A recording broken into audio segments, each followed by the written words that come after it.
It is a blessing to get to see you. The Lord has done it one more time. One more time. To God be the glory. Before we get into the word, if you are there and you feel called into music, you have the desire to play the keyboard or the drums, the guitar, the accordion, the drums, it doesn't matter to me. You feel a desire in your heart. This is not just for the youth. This is for all of us. If you have a desire to sing and to worship God. But even as our brother testified the other night, we now sing off key. But we desire to sing on key for the ear of music, so we can give glory to God. If you are here and you have that desire, where you sit, just stand on your feet. Do not come up here. Just stand where you are. Because I want us to pray over the instruments and the musicians that we have. Because I see these young people. We have a gift. We are blessed in what we do. But we don't need the enemy to steal our giftings. We need to only use our giftings for the glory of God. They are not for the world to use, but for the glory of God. So if we're here right now, we will pray. And this is what we're believing for God to do inside of your life, according to the desire that He has put inside of you, and that the giftings that He has already placed upon you, and even the giftings that you are desiring, may it become alive even more inside of you. Father, we ask you for gifts to come.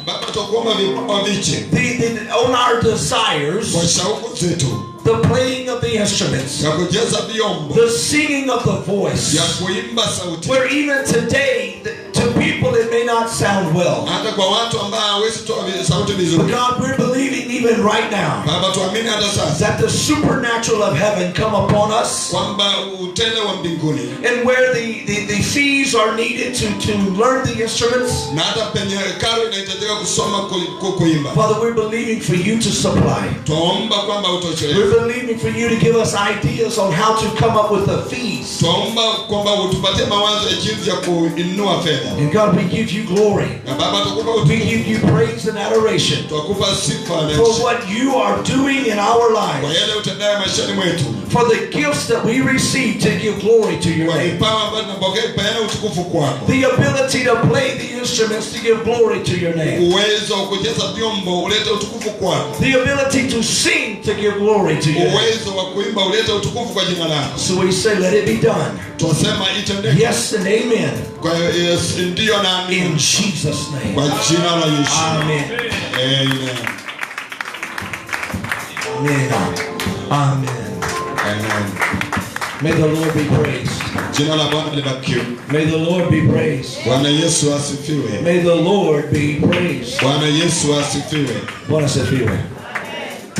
Are we blessed this morning?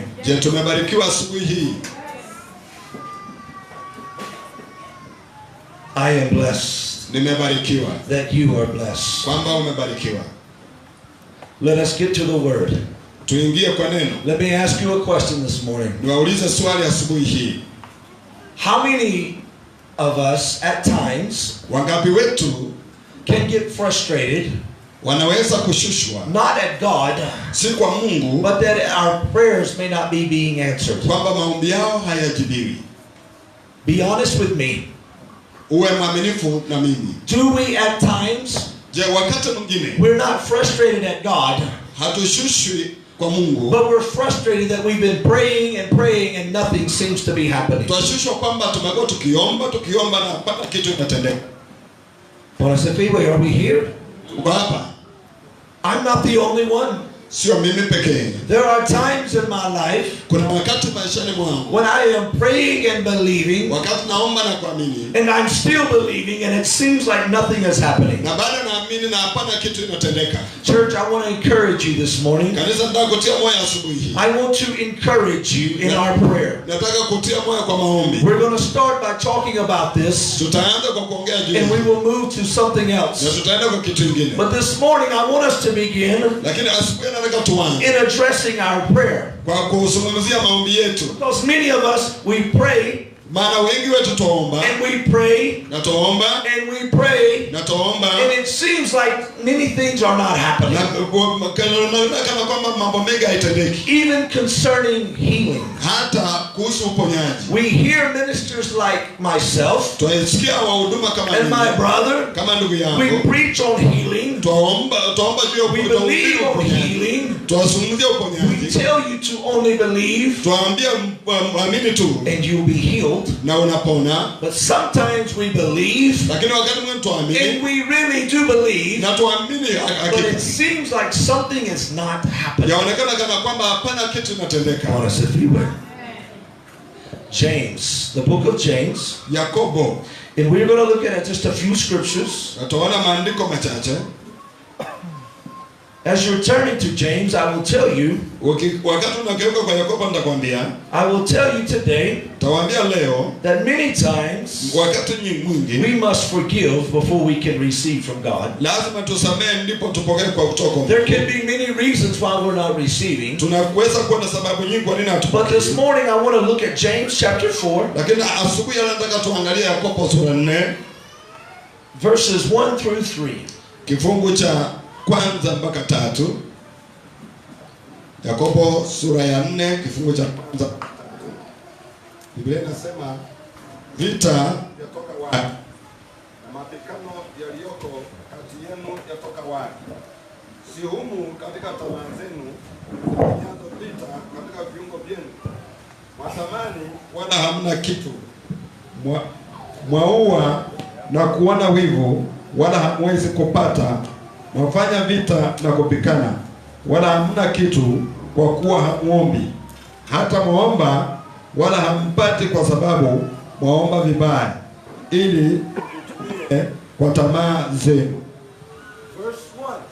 Kifungu cha kwanza. In verse 1 he says, kifungu cha kwanza kinasema, where does the fight come from among us? Vita vyatoka wapi katikati yetu? When there is jealousy among us, kama kuna wivu katikati yetu, it has come from among us. Imetoka katikati yetu.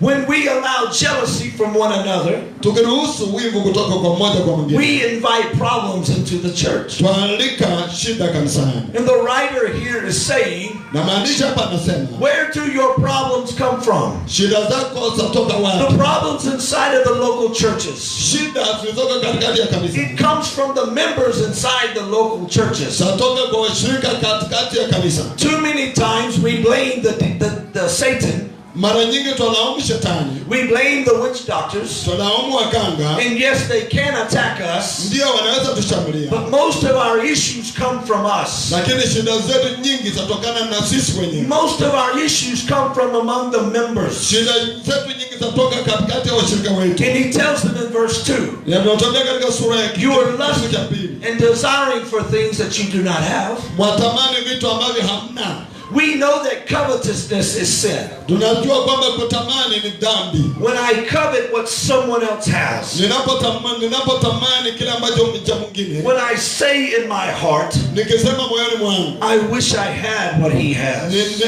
Ningekuwa na alicho nacho. I'm coveting what he has. Ninatamani alicho nacho. I am breaking a commandment of God. Navunja amri amri ya Mungu. I am coveting what my brother has. Ninatamani kitu ambacho ndugu yangu ako nacho. When I look at my brother's life, nikiangalia maisha ya ndugu yangu, and I see the blessings of God, naona baraka za Mungu. I cannot become jealous of what God has done in his life. Siwezi kuwa na wivu ya mambo ambayo Mungu ametenda maisha. Just like the children that were just here. Kama vile watoto waliokuwa hapa. They are dedicated unto God. Wamewekwa wakfu kwa Mungu. That is not salvation for the child. Si wokovu kwa watoto. But that is the parent saying of the child. Hayo ni kwamba mzazi anaokoka kwa ajili ya mtoto. That I as a parent, kwamba mimi kama mtoto, dedicating my child to the purposes of God. Naweka mtoto wangu wakfu kwa makusudi ya Mungu. And as a parent, na kama mzazi, I will do my level best to train them in the ways of God. Nitafanya niwezavyo niwafundishe kwa njia ya Mungu. But it is up to that child, lakini juu ya huyo mtoto, when they come of age, wakati wanakuwa wakubwa, to purpose in their heart that I will now accept Christ as my Savior. Wakusudia moyoni mwao kwamba nitakubali Yesu. And when God gives giftings to these children, na Mungu akiwapatia watoto hao vipawa, one parent cannot look at another child of another parent, mzazi mmoja hawezi ona mtoto wa mzazi mwingine, and become jealous of what God has done in that child, na aone wivu jinsi Mungu ametenda kwa yule mtoto mwingine, that he did not do in this child. ambapo hajafanya kwa mtoto wake. Every one of us are different. Kila mmoja wetu ni tofauti. I have many cousins. Nina mabinamu wengi. There are many of us. Ni wengi wetu. I have a cousin who is a medical doctor. Nina binamu ambaye ni daktari. I have a cousin who works in the oil factories. Nina binamu ambaye anafanya kwa kiwanda cha mafuta. I have other cousins that are missionaries and preachers. Nina wabinamu wengine ambao ni wamishonari. And I have other cousins that work other jobs. Nina wabinamu wengine ambao wana kazi tofauti. But they're all doing what they feel God has called them to do. Wote wanatenda yale ambayo wanafikiri Mungu amewaita kufanya. We all have the same grandfather. Tuna babu yetu yule mmoja. My grandfather was a preacher. Babu yangu alikuwa mhubiri. We all have the same grandfather. Tuna babu yule mmoja. But we are grandchildren of him. Lakini sisi ni wachukuu wake. And we all do different things. Na wote tunafanya vitu tofauti. That did not make me any more special to my grandfather. Ambayo amemfanya kuwa special kuliko yule mwingine. Are you following me? Tunafuatana pamoja. What God decides to do in one person, kila Mungu anataka kutenda kwa mtu mmoja, he may not do in the next person. Huenda ikawa hata tena kwa yule mwingine. But I celebrate what God is doing. Lakini nasherehekea yale Mungu ambaye anatenda maishani mwake. And the way God uses her. Na jinsi Mungu anamtumia. He may not use my daughter. Hawezi tumia binti yangu. But I celebrate what God is doing in her life. Nasherehekea yale Mungu atendaye maishani mwake. And we celebrate what God is doing in my daughter's life. Na tunasherehekea yale Mungu anatenda kwa maisha ya binti yangu. Bwana sifiwe. Praise the Lord. We have to have people that work jobs. Lazima tuwe na watu watendao kazi. We need medical doctors. Tunahitaji madaktari. We need policemen. Tunahitaji maaskari. We need the men in the army. Tunahitaji watu katika jeshi. But we're not all called to do the same thing. Wote hatujaitwa kutenda kitu moja. Do not become jealous of one another. Usionee mmoja kwa mwingine wivu. When God promotes one, Mungu anapomuinua mmoja, to lead the youth when you have the desire in your heart. Kuongoza vijana kama wewe una tamaa ya kuongoza vijana. You keep humbling yourself and serving. Endelea kujinyenyekesha na kutumika. And let God promote you when the timing is there. Na wacha Mungu akuinue wakati unawadia. Praise the Lord. It would be easy itakuwa rahisi for the singers to become jealous of one another. Waimbaji kuonea mmoja kwa mwingine wivu. It would be easy for me to become jealous of my brother Simon Odell. Itakuwa rahisi sana mimi kuonea Simon Odell wivu. I see him doing things that I would desire to do. Na anatenda vitu ambavyo natamani mimi nikatende. I see my brother Moses worshiping God in ways that I desire to worship. Naona ndugu Musa akiabudu Mungu kwa njia ambayo nilitamani mimi niabudu Mungu. Akiinua mikono. He's gifted. Maana ana vipawa. They are gifted in what they do, but I am not them. Wana vipawa kwa mambo wanatenda, lakini sio mimi. I am called to be me. Nimeitwa kuwa mimi. You are called to be you. Wewe umeitwa kuwa wewe. And you be the best you that you can be. Na uwe bora kama vile ulivyo bora. And you fulfill the desire of God over your life. Na utimize shauku la Mungu katika We cannot allow jealousy to come in among us. As the pastor, when God lays it upon his heart to promote someone in the church, you do not become jealous and leave the church because you did not get the promotion.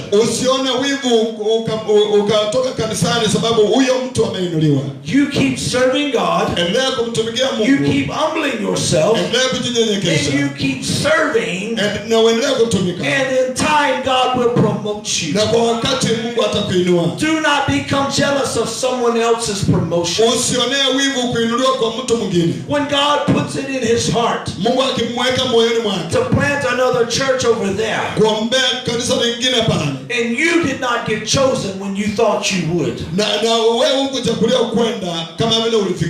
you do not become jealous, but you keep serving, and in the timing of God, God will promote. Praise the Lord. We do not become jealous, mamas, when the other mama becomes pregnant. We celebrate what God is doing in her life, and we keep believing for life in our womb. But do not become jealous when God has blessed another mama with another baby. You keep believing, and let's keep reading. Verse 2. You lust and do not have.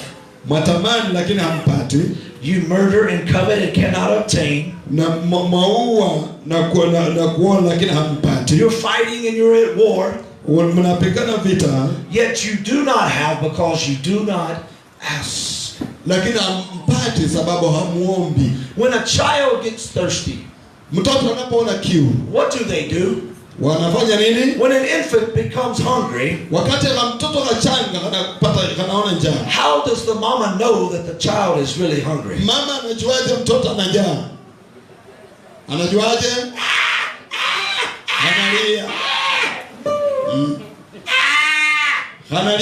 And they cry until the mother feeds the child.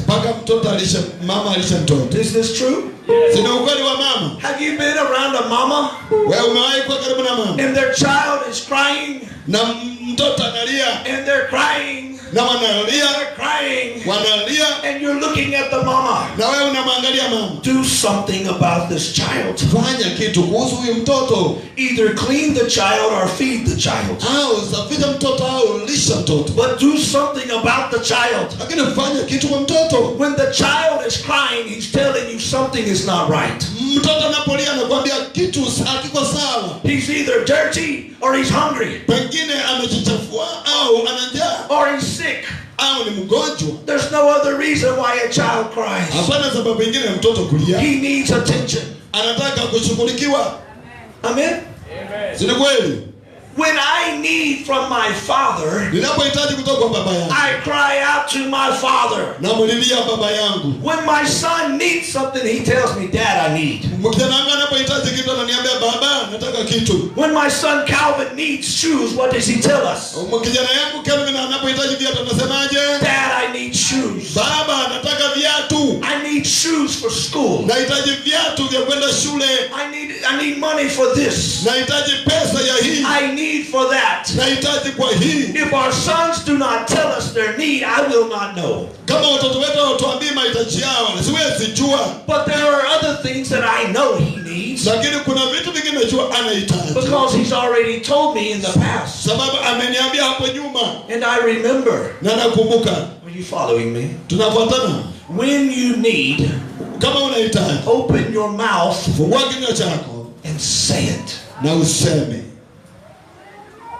Many times we in church, we made prayer into something that it was not designed to be. When you pray, you talk to God like he's in front of you.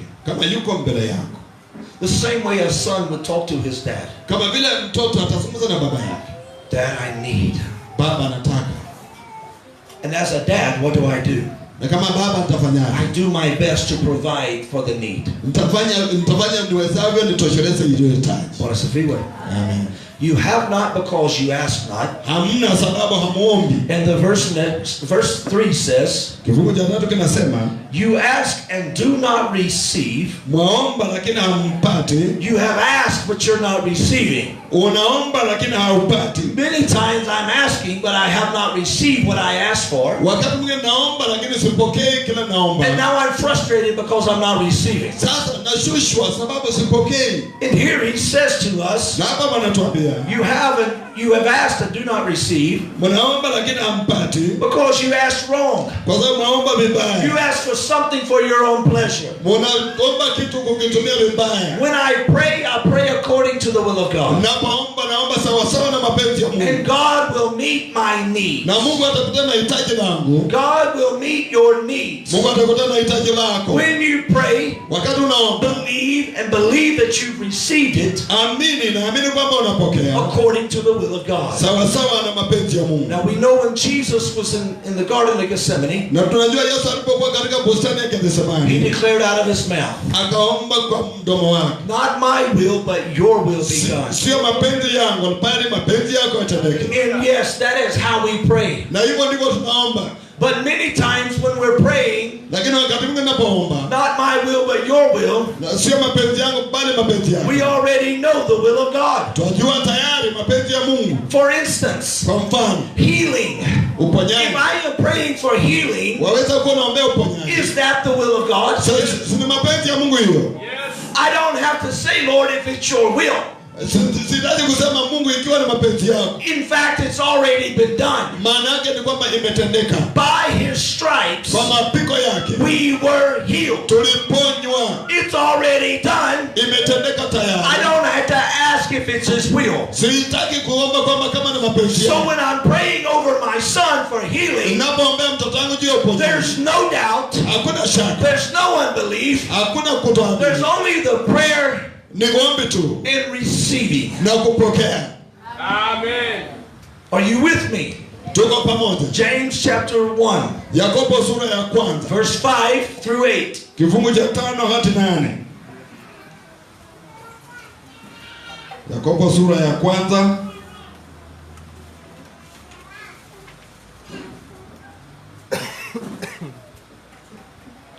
Yakobo sura ya kwanza kifungu cha 5 hadi 8. Lakini mtu wa kwenu akipungukiwa na hekima, na ombe tu kwa Mungu, awapaye wote kwa ukarimu, wala hakemei, naye atapewa. Ila naombe kwa imani pasipo shaka yoyote, maana mwenye shaka ni kama wimbi la bahari lililochukuliwa na upepo na kupeperushwa huku na huko. Maana mtu kama huyu asidhani ya kuwa atapokea kitu kwa Bwana. Mtu wa nia mbili usitasita katika njia zake zote. Verse 6.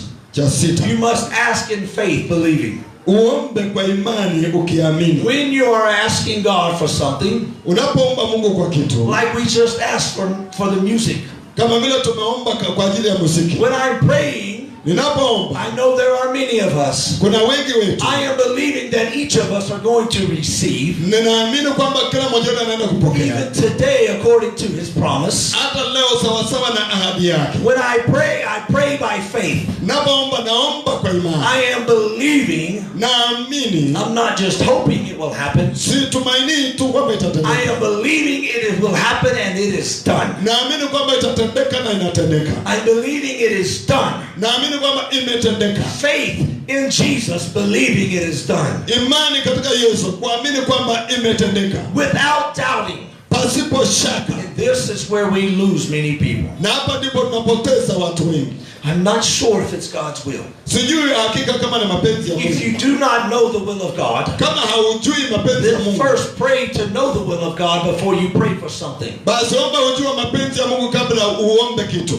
If I am not sure that it's the will of God for me to go to Kenya, but I'm believing for the finances to go to Kenya, I will not receive, because I'm not asking according to His will by faith. I'm only going, God, if you maybe want me to, I will. I've got to know in my heart it is the will of God for me to go. When I know it's the will of God for me to go, I am now asking my Father for the finances for the airfare. And I am believing it is done, because I believe it to be the will of God to go. But now I leave it open to how God provides. And this is where many of us go wrong. We believe it is the will of God. We pray that God provide. But in our mind, we have it figured out how God will provide.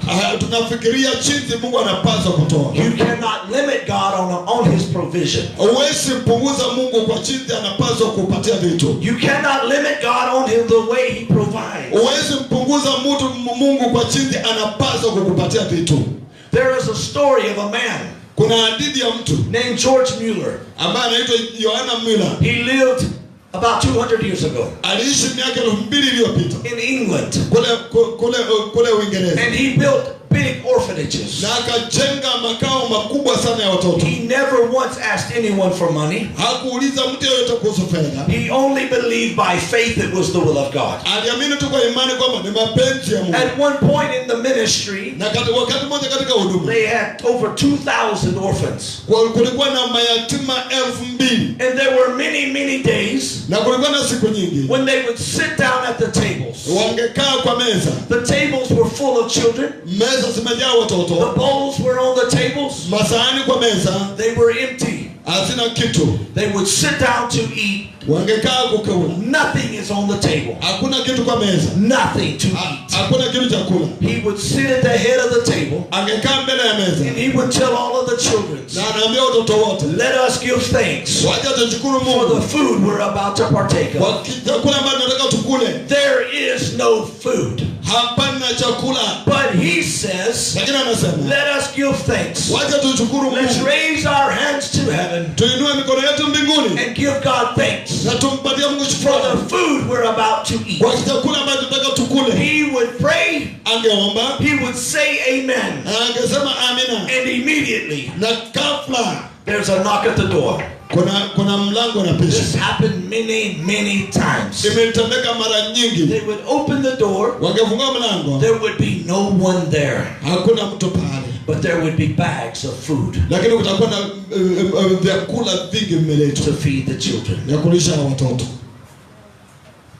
We must believe. We must believe. We must believe. We must believe.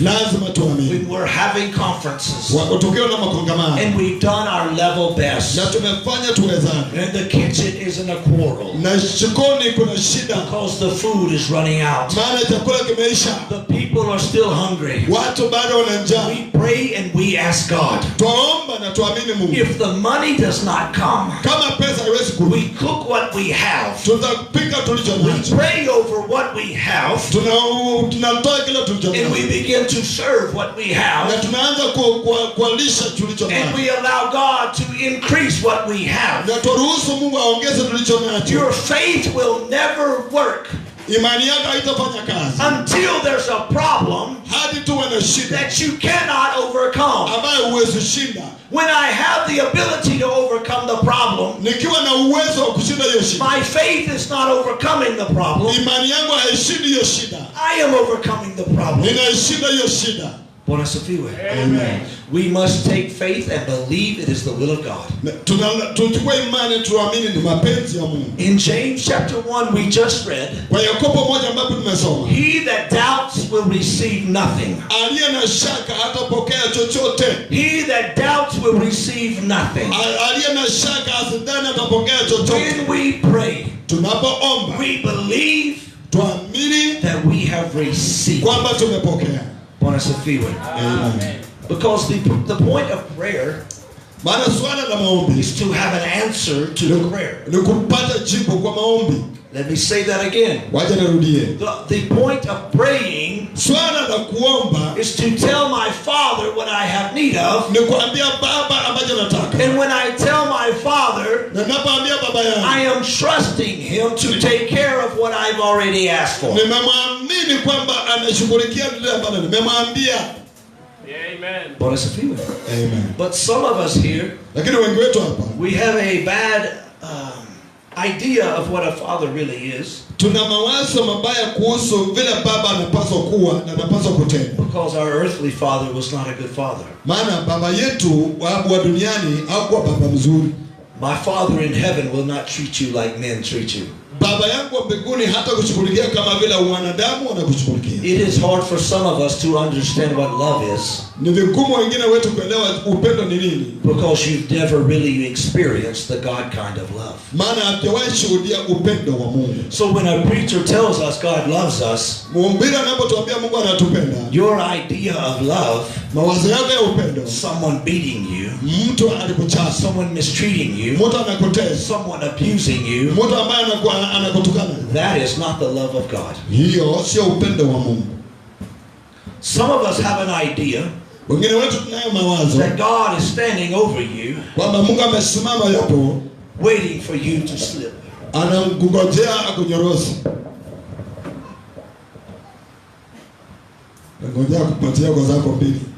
I know he will mess up. And when he does, I'm waiting.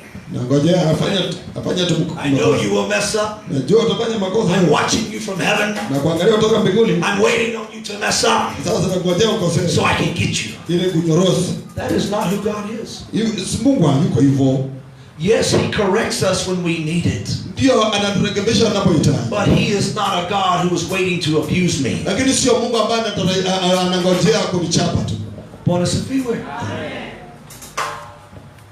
There was a time when all four of my children were in trouble.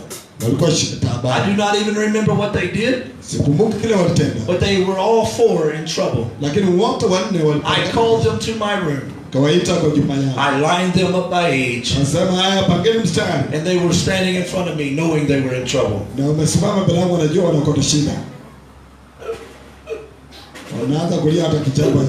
Because you know how children do. They can go from playing to crying that quick when they know they're in trouble. And I'm sitting in my room and I'm scolding them.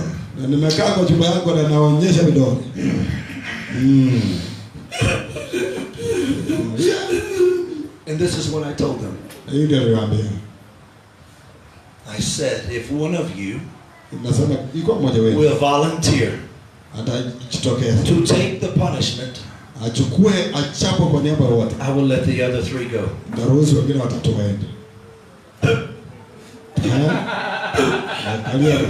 They're looking at each other. Who will volunteer? No one moved. I told them again, if no one volunteers, I will get all of you.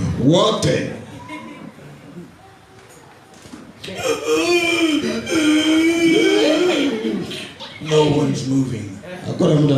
Finally, the oldest, he said, I'll take it. Not very proudly, not very strongly, because he knew I was going to get him. But he said, I will take it for them.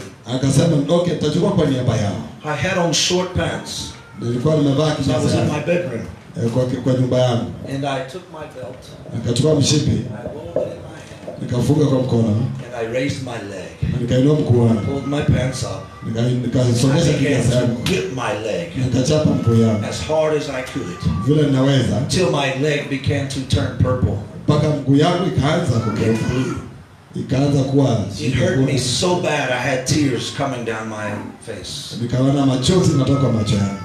I was whipping myself. Nilikuwa najichapa mimi mwenyewe. And I'm looking at them. Ninaangalia. And they all four began to cry. Na wote wanne wakaanza kulia. And my daughters began to say, "No, Dad, stop." Na binti akasema, "What are you doing, Dad? Stop." Unafanya nini? Wacha baba. When I stopped, I looked at them. Wakati niliacha niliwaona. And I told them, "I took your punishment for you." Nikasema nilichukua hiyo adhabu the same way Jesus took it for you and me. Na ndivyo vile Yesu alibeba hiyo kwa niaba yetu. My leg was purple. Mguu yangu ikageuka rangi. But I watched it come alive inside of my children. Lakini niliona ikiwa hai ndani ya watoto wangu. They began to understand more of what God had done for us. Wakaanza kuelewa zaidi ya yale mambo Mungu ametutendea. Every one of them deserved. Kila mmoja wao alistahili. But none of them received. Lakini hapana hata mmoja the punishment. Ile adhabu. Because I took it for them. Maana nilichukua kwa niaba yao. Are you following me? Mnanifuata? He is a father who loves us. Ni baba atupendaye. He desires good things over your life. Anatamani vitu vyema maishani mwetu. He desires good things over my life. Anatamani vitu vyema maishani mwangu. Last year, mwaka uliopita, I realized, niligundua, brother, ndugu, the very wood ile mti tu that they used to crucify Jesus, ambao walitumia kumsulubisha Yesu, he created it. Yeye aliumba. The very metal that they used to drive us stakes in his hands, kila msumari ambao walitumia kukonga mikono yake, he created it. Aliumba. The very rocks that they were going to put him in as a tomb, yale miamba ambayo wangelimweka ndani ya kaburi, in the creation of time, katika wakati wa uumbaji, when God spoke, let there be, wakati Mungu alisema na iwe, he created the very rock, aliumba ule mwamba that would be hewn out to put him in, ambayo itachongwa ili azikwe, the very stone that would be rolled to hold him in there, ile jiwe ambalo lilivingirishwa ili limfunike pale, he created it. Aliumba mwenyewe. Before there ever was anyone, kama hatujakuwa na chochote, he put the elements in the ground to create the metal, aliweka vitu katika ardhi ili vitoe chuma that would hold him on the cross, ambayo itamshikilia kwa msalaba. There came a day when the tree that was used ilikuja wakati mti ambao ulitumika to crucify him, ya kumsulubisha, he created it out of the ground. Aliumba kutoka kwa ardhi. The very things that were going to be used to crucify Jesus, he created it. Vitu ambavyo vilitumika kumsulubisha Yesu aliviumba. And I realized then and there, na niligundua hapo na hapo, that is love. Huo ni upendo. That is love. Huo ni upendo. They held him high. Wakamuinua juu. They stretched his arms wide. Wakanyosha mikono yake ikapanuka. He died for you and I. Akafa kwa ajili yangu na wewe. That was love. Hiyo ilikuwa ni upendo. It was culminated on that day. Ilitirishwa siku ile. But it began before the world ever was created. Na ilikuwa kabla ulimwengu uumbwe. Before the foundations of the earth were ever laid. Kabla ya misingi ya dunia kuwekwa. The Bible says the lamb was slain. Biblia inasema mwana-kondoo alichinjwa. He came to die for you and I. Alikuja kufa kwa ajili yako na mimi. That is why he came. Ndio sababu alikuja. And today you and I live. Na mimi na wewe leo tunaishi. So we can die for others. Ili tumfie wengine. That is why we're here. Ndio sababu tuko hapa. So that others can hear. Ili wengine wasikie. Jesus loves them. Kwamba Yesu anawapenda. His love is greater than their situation. Upendo wake ni mkuu kuliko hali zao. His love is greater than their problem. Upendo wake ni mkubwa kuliko shida zao. In the very problem that is created around them, shida ambayo iko karibu nao, the love of God can break through. Upendo wa Mungu waweza kupita. Because there was no grave that held him. Maana hakuna kile kilimponya. There was no nail that held him. Hakuna msumari uliomshikilia. He freely gave his life. Alitoa maisha yake bure. He freely died for you and I. Alikufa, alijitolea kufa kwa ajili yetu. And he came alive on the third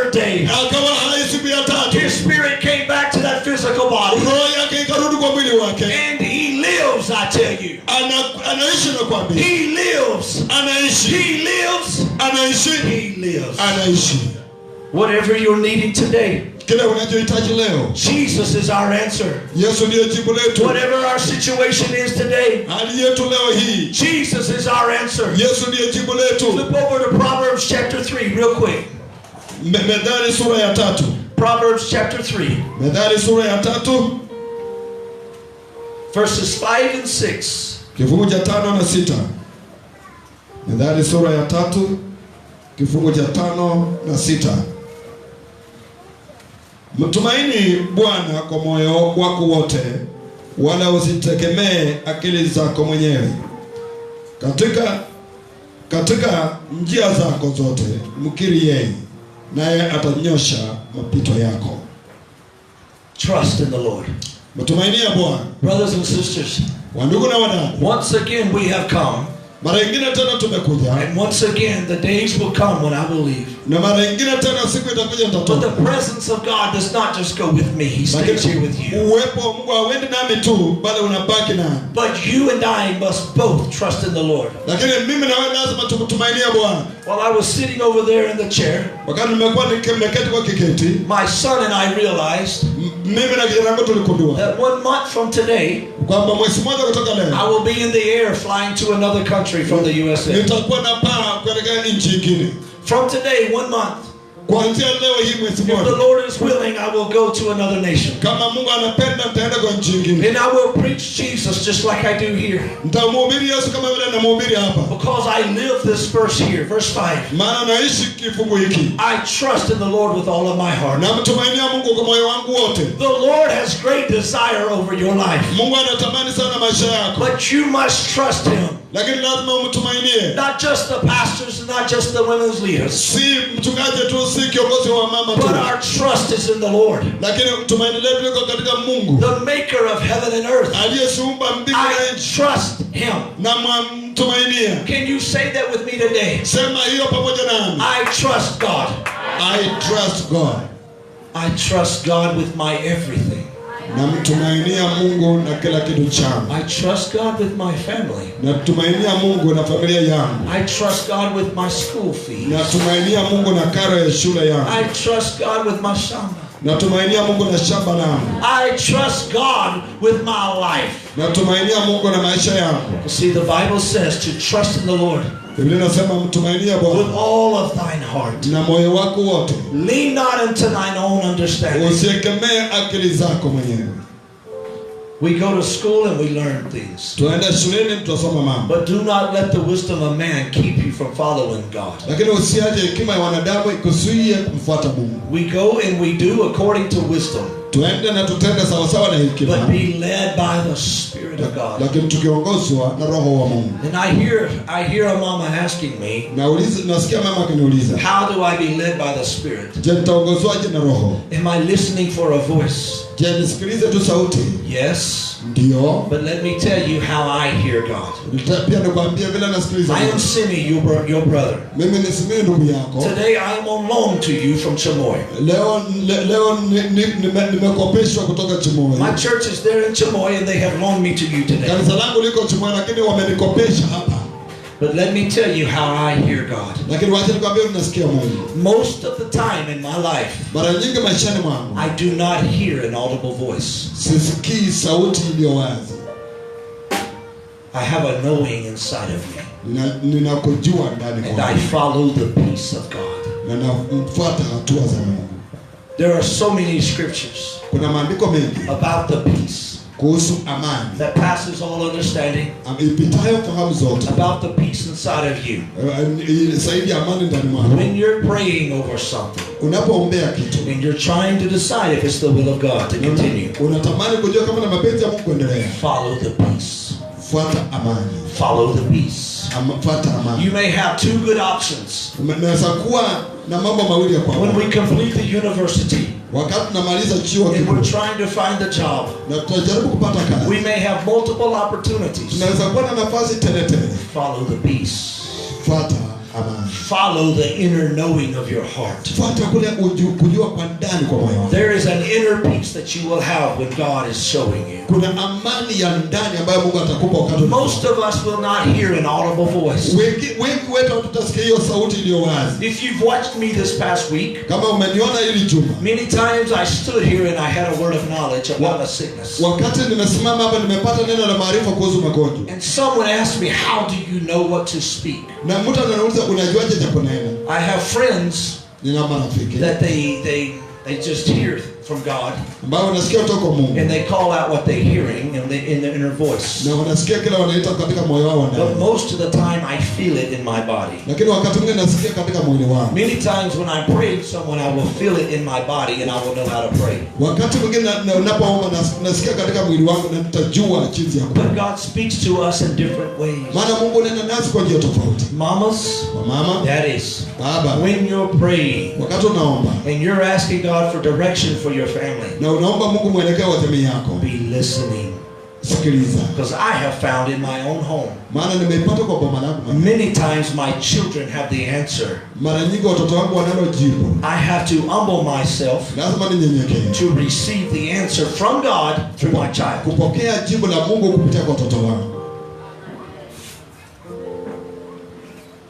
Teach your children.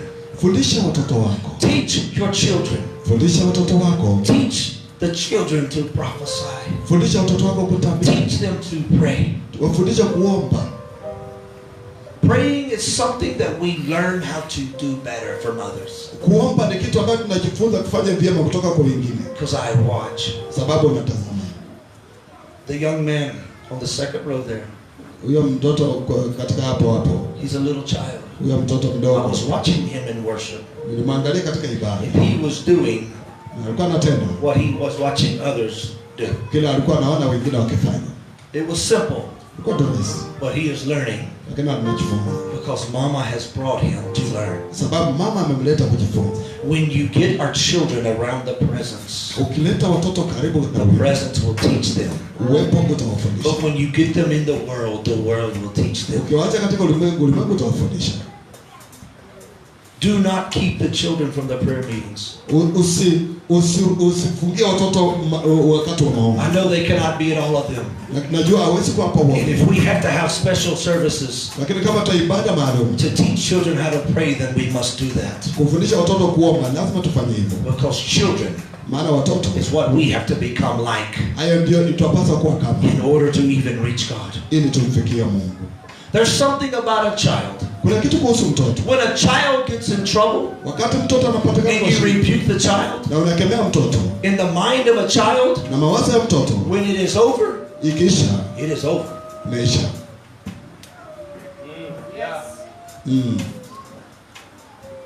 When a child is rebuked, the child knows when the discipline is over, it's over. When the tears stop flowing, the butt stops hurting, they know it's over. They go back to playing. And they forget about the discipline. You and I must go forward. There are many things you need to let go and be like a child and press on. Brothers and sisters, you have my heart. I love you. You are my brothers and sisters. And there will come a day when you and I will leave this earth. And we will find each other at the throne of God. And we will worship together around the throne of God. And all of our difficulties, all of our problems will be worth it. Because there's nothing greater than knowing the presence of God. No matter the cost, no matter the sacrifice, go with Jesus. I will say it again. Nasema tena. No matter the cost. Haijalishi gharama. No matter the price. Haijalishi no matter the sacrifice. Haijalishi dhabihu. Go with Jesus. Enda na Yesu. I bless you. And I honor you. Na uheshimu. In Jesus' name. Yesu ni mfalme. Jesus is king. Shetani ni mwongo. Never is a lie.